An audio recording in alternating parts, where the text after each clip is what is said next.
welcome back to the campfire. If this is your first time tuning in, my name is Michaela.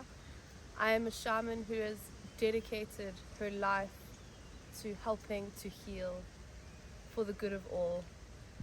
It is with this channel that I share what I know, how I know it, and why I know it to anyone who is seeking, anyone who is questioning. May what I share reach the ears of those who need to hear it. Today's episode goes deeper into understanding what a wound is on your body, on your mind, on your spirit, how you can heal it, and how it shows up in your life. Gabor Mate speaks of trauma as a deep wound that over time tends to heal but forms scar tissue. That scar tissue is always more sensitive and over time, because as much as it tries to heal, the wound is still present. It is still a vulnerable space. And this wound, this type of trauma, whatever it may be in your life, presents itself in different ways throughout your life. The thing about trauma is that you can have trauma without even knowing that you are holding on to that trauma. What I'm specifically referring here to is body disassociation. What that means is when an extremely traumatic event occurs, sometimes your mind might be too overwhelmed to actually comprehend what's happening, and it escapes. What's left over is your body. Your body is then there to absorb the energy and protect and shield your spirit from what trauma is being experienced in that moment. What then happens over time is that you forget that you experienced that trauma because it didn't happen in your mind, it happened on your body. But over time, your body starts showing you symptoms and expressing to you and telling you that it is holding onto a trauma that needs to be released. Through body reassociation, through body reconnection, for example, through breath work, through different exercise practices, through yoga, through conscious breathing, you can reconnect to your body and go deeper into those traumas has been holding on for you.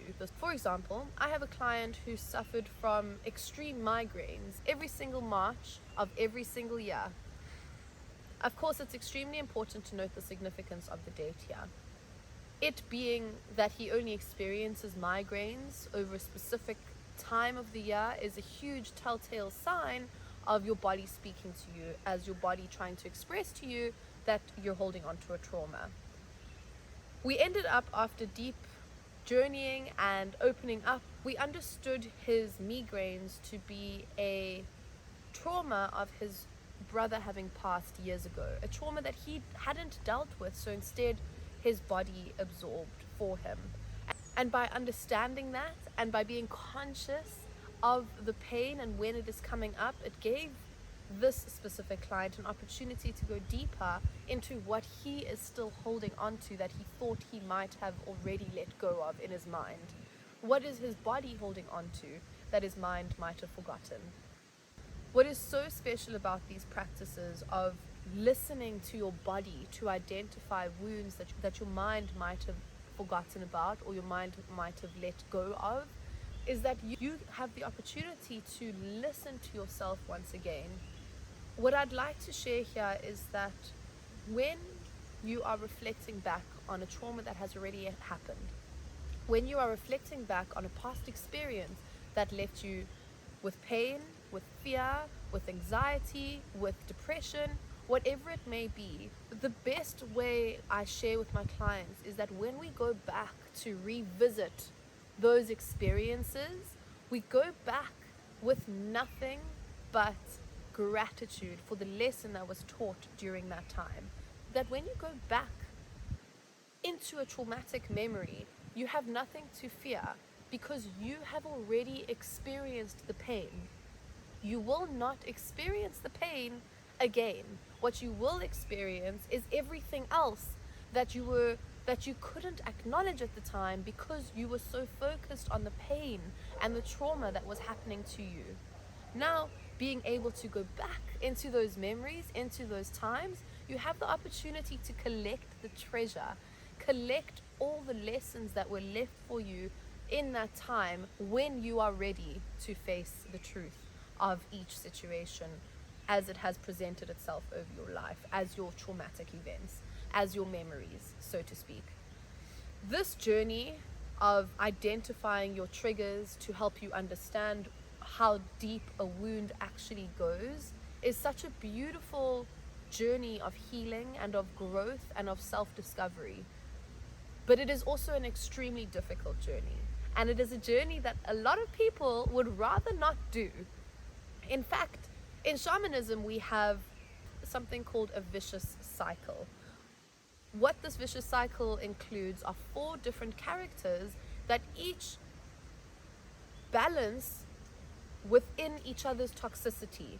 We have the rescuer, we have the projector, we have the victim, and we have the hungry ghost.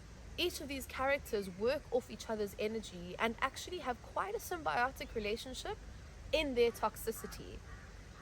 The rescuer can also be categorized as a more familiar topic of the people pleaser.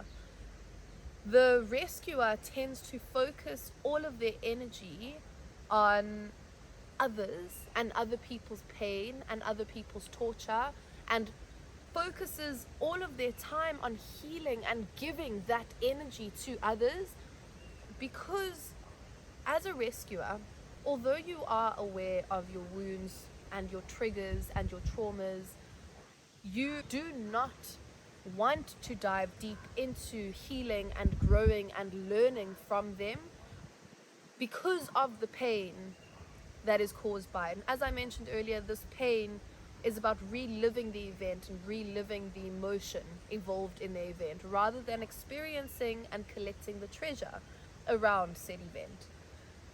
Now, as a rescuer, rather than focusing on all of this, they tend to quote unquote rescue others, specifically the victim.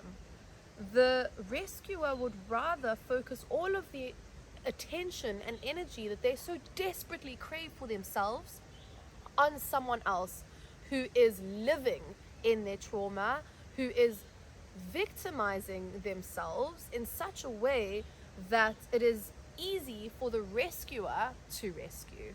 However, the rescuer projecting all this energy outwards, this giving, this love, this compassion, is in fact what they want for themselves. So by giving it to someone like a victim, who I'll explain shortly, they are simply just taking it. There is no attention and care and affection given back. And the rescuer ends up falling deeper into their own need for caring by giving out more, because they need that care to be given to them, and they tend to form very unhealthy relationships with people by giving them the love that they so desperately require for themselves. They end up becoming extremely disappointed in their partners. They become disappointed in their friendships because they aren't receiving the same energy they are giving. That energy exchange is out of balance, because what the rescuer truly needs is their own self-love. Now the victim, as I mentioned, absorbs all the rescuer's energy and affection, because the victim is quite literally that, a victim to life.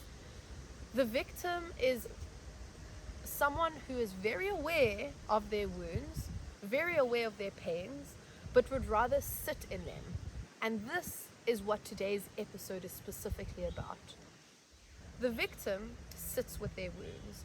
The victim wallows in their own self-pity about, why is this always happening to me? Why is it always me? Woe is me. Life is happening to me, not for me. And the rescuer, of course, feeds that for them. It fuels them in that victim mentality, because the rescuer, who doesn't want to focus on their own insecurities and problems, ends up, oh shame, poor victim, how can I help you? Victim again going back to woe is me. So it becomes this vicious cycle. The third character is what happens to the victim when they become too overwhelmed by their own trauma and wounds, because they haven't dealt with any of them, that they end up collecting them and projecting them outwards, rather than dealing with the trigger as it comes up and reflecting on it and processing it and understanding where it comes from within, where that wound begins. The projector, as soon as they get triggered, shoot.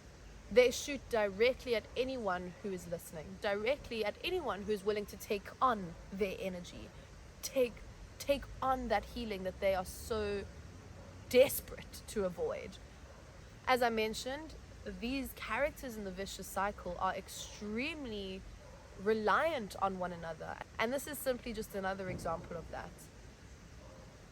The projector will fire out all of their pain, all of their anger, all of their hatred, all of their stress, anything that they actually do not have the capacity or understanding to control, embrace, and feel. They will send out. This release and projection falls once again back in the victim's role, back into the rescuer's role, where they sit and actually carry the wounds for the other people. They carry the energy and the pain that the projector has quote unquote released and given to these different characters. The final character is that of the hungry ghost. The hungry ghost is character that, rather than doing anything about their wound or even showing up in their struggle or projecting their pain, even helping others in their own struggle, the hungry ghost will sit with their wounds. The hungry ghost will absorb pain. They will absorb their wounds. They will absorb the projections, and they will just go deeper and deeper and deeper and deeper into a very dark, sad place that there isn't any way out. I don't see a way out. I don't see the point in all of this. Why is this happening? Why is it consistently happening? The hungry ghost will be very conscious of the pessimistic view of life. They will be very conscious of what has gone wrong and what will go wrong, never what will go right. And through this vicious cycle, these characters are interchangeable. They are always able to move from one to the other, because all of them are ignoring their own healing. They are ignoring the messages that their triggers are teaching them. Going back to the topic of today's episode about sitting with your wound. As human beings in this day and age, there is an abundance of trauma. There is an abundance of pain, of projected generational trauma that isn't even ours to feel 90% of the time, but it has fallen onto our shoulders from generations before us. In a previous episode, I do actually go deeper into generational trauma, and I encourage you to watch that for a deeper insight into generational trauma as a concept, or as a framework, should I say rather. If we had to go back to the 4 characters of the vicious cycle, to take a moment to identify if you resonate with any of these 4 characters and why. While you do that, I'm going to tell you a story. This story is of a friend of mine. We'll call her Stacy. Stacy grew up in a home where, at a very young age, her parents separated. Her dad did not give her the love, the care, the attention, the affection that she wanted growing up. He would often disappoint her. He would often not keep his word. He would often not show up to events that he said he would. And although Stacy's mum did remarry, and she did get a beautiful stepfather who is kind and loving and caring, Stacy never got the attention and care that she needed from her father when she was young. This craving of praise from a father figure gently moved into something called daddy issues. Now, I know that the phrase daddy issues has been put in so many different types of frameworks and have different contexts and even different understandings, but in this specific scenario, daddy issues are referring to the trauma left by the father that has caused the daughter or the child who did not receive the praise and affection and attention from the father figure in their childhood to now seek that validation, seek that attention, and seek that care from other men. That when another man steps into the picture, Stacy doesn't see this other man as a potential partner, but rather uses the man, this new man, to give her what she never got from her dad, what she never experienced, that love, that affection, that care, that nurturing, that protection.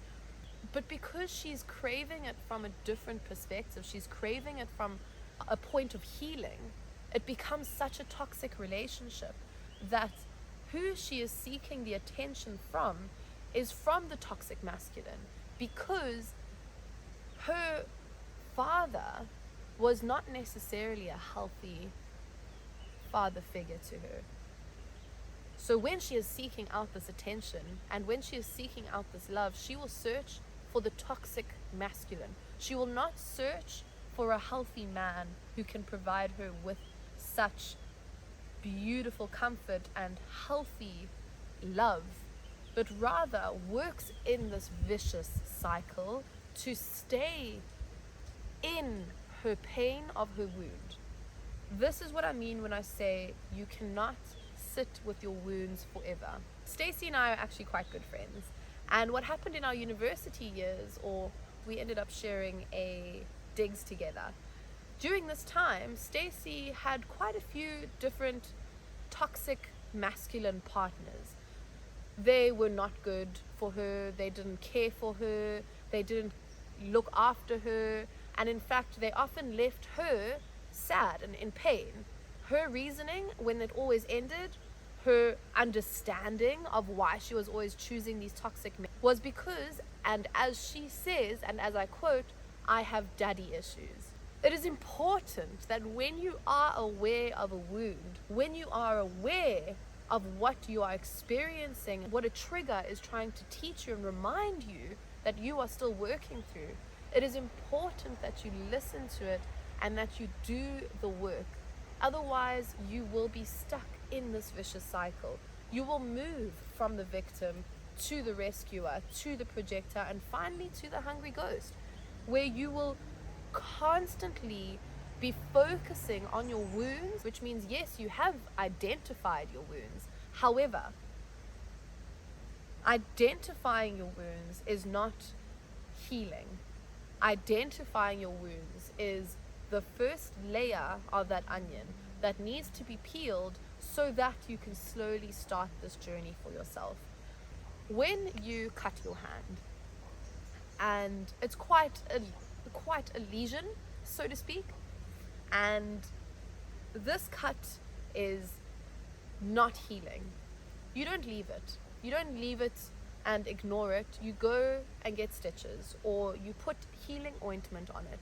You notice it and you focus on it and you heal it, because it is bringing you pain, because it is uncomfortable, because you are worried about it. Why should it be any different when you wound your psyche, when your own body, mind, or spirit has a similar wound? Just because you can't see the wound doesn't mean it mustn't be felt, doesn't mean it must be ignored. In fact, when you feel the emotion that comes up from a trigger, it is important to understand what that emotion is trying to tell you, to sit with that feeling and give yourself the space you are asking of yourself, to truly identify what my daddy issue truly means. Does it mean that I feel neglected by masculine figures and I'm seeking outward for anything, any attention, any validation, any love? Or is it deeper than that? Is it more that the daddy issues, and for example in Stacy's case, the identification of that wound is an easy escape for her to admit to herself why she is on this vicious cycle, that it makes it easier for her to stay on the cycle. The pain, the energy exchange, the lack of care and affection further validates Stacy's own understanding of her own self, because in her mind, from everything that has happened in her past and everything that has caused her daddy issues, she may not feel that she deserves male attraction, male affection, male love, because she has never received it. So by attracting all these men that are not for her, that she is truly not attracted to in any other way except to validate this own identity that she's created for herself, is simply a part of that toxic, vicious cycle where for her it makes sense that she has these daddy issues, and it makes sense that the daddy issues prove that no one wants to be with her. So it's this whole cycle of living in your wound and living in the pain that the wound is presenting to you, rather than feeling a trigger as it comes up, identifying the emotion that is attached to the trigger, that isn't attached to your own present state of being, and gently, whether it be immediately, whether it be late in the day, whether it be through journaling, we release the pain, we release the sadness, we release anything that isn't good from the memory. There are so many traumatic events that different people have experienced that are extremely valid and are extremely relevant and are extremely real. However, the past no longer exists. The past is in your memory. As soon as your memory escapes that event, the past leaves with it. It is not needed for your own growth if it does not exist anymore. If there is a memory that keeps presenting itself to you, go deep into that memory and find out what it is your subconscious is trying to show you in those spaces. But the past and the pain of the past, the feelings of sadness, of torment, of torture even, do not exist in the present state, nor do they exist in the future.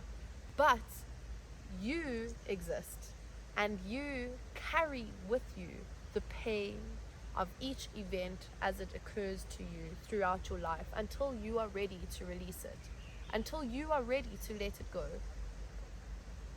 But sometimes, just as I mentioned earlier, your mind isn't aware of what needs to be let go. So your body will speak to you as well. And it is important to allow yourself the space that when things like this come up, you can acknowledge them and you can give them safety to be felt.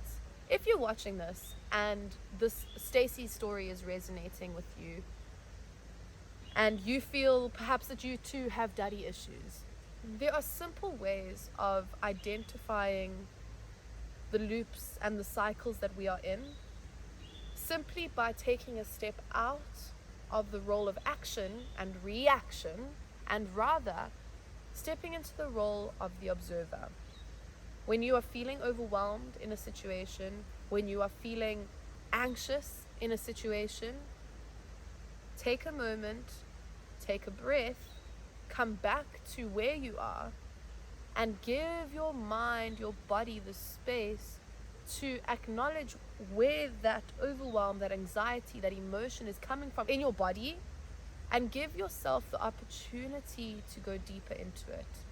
In whatever way, shape or form, as I said, whether it be journaling later in the day, whether it be processing and reflecting and releasing as you go, the best practice for all of these types of understanding as your body tenses up and reminds you of traumas you might have forgotten about is breath work. Inhaling and visualizing all of the pain, all the torment that is attached to the trauma and the wound that you are reflecting on, and with the exhale, visualize yourself letting it go. Do that as many times as you need to, but feel your shoulders relax, feel your body lighten, and move through it. It is only after identifying a wound that we can actually understand for ourselves why we're holding on to it and what it means to let it go. In Stacy's case, for example, it was easier for her to live in her daddy issues and in her vicious cycle because her fear of being hurt by someone who she truly cares about, who she truly appreciates and loves, was greater than her understanding of the comfort of the controlled pain she is experiencing for herself. In this process of healing and in this process of self-development and self-growth, it is very common to sit in the stagnant energy of the comfort zone where this cycle will carry on and prevail because you know the pain you'll experience, you know who it's coming from, and you are in control of when it will happen to you. People often choose to sit in that stagnation, sit in that comfortable way of being, rather than stepping into that discomfort, stepping into what actually might happen if I choose myself, if I choose to stop letting that pain control me and rather create a new cycle. Of course, there's a lot of fear that is involved in that, and specifically with Stacy's story, as she started that process, it was extremely petrifying to her because what if she just gets hurt worse? What if there is more pain? But in these practices, in stepping into this discomfort, it's so important to also ask yourself, what if it all works out? What if you get everything you have ever dreamt of? What if you live the life you choose because you've let go of the dark cloud that is hovering over you, that you have stepped into the unknown, filled with light, with goodness, because you have chosen yourself. You have begun your healing process. In Stacy's case now, she is very happily married. She has a wonderful, beautiful daughter, and she has released the identity attached to the daddy issues she used to feel. She went through a stage of forgiving. In her path to healing and releasing her daddy issues, she had to truly understand and accept that we are all just working with the cards that we have been dealt. Parents are the same. And although there is extreme trauma and pain that might come from different parents in different situations, they simply did not know better. As we move in the space of healing and growing, there is no good that can come from being stuck in the past, but rather working on your future, working towards a better future, learning from the mistakes of your parents to create a more wholesome environment, not only for yourself and your own healing, but for the generations that come after you. As I close off this episode, and as we established our characters from earlier, and you might have resonated with one, I invite you now to look at what wound, or wounds plural, you might be sitting with, what wounds you might be identifying by, and which wounds you truly don't want to let go of because you are afraid of what it means to let it go. When you release the pain of your trauma, all that's left is the treasure of a memory. You can decide what you want to remember and how you want to remember it. By letting it go, you're not forgetting it. You're letting go of the emotional hold and the pain that it had on you that was restricting your growth and limiting your own ability. By releasing it, it's like letting go of a balloon, where all of a sudden the balloon floats away without a care, without a worry. There's no weight holding it down. That's the process that I am encouraging in this episode. To let go, release. Don't sit in your wounds. Don't hold on to your trauma. Release it, move through it so that you can identify by who you are now, by what you're experiencing, by what you have experienced, by the lessons that they have taught you. That if you are aware of your traumas, you can go into why they are traumas to you. Why are they there for you? And what are they there to teach you? To close off this episode, I encourage you to go deep into this process, to analyze, to reflect, but most importantly, to forgive yourself, to forgive others, and to let go of the pain of the past. There is too much excitement and experience in this world to be living in the past. So just let it go. If you find yourself struggling in this process, really, and if you find it extremely difficult to go deeper into your own wounds, just be gentle with yourself. My door is always open, and so is my practice. This is exactly what we do in my practice, along with a bunch of other things, but we do identify and heal through triggers and wounds and what those might mean for you. So if you are finding this difficult and you would like some guidance or help, please feel free to reach out. Otherwise, I'm sending you all the strength and light in your journey ahead. I thank you for your ear and for your time and for your presence. And if this resonated with you and if you enjoyed this episode, please don't forget to like and subscribe. Bye bye. Thank you so much.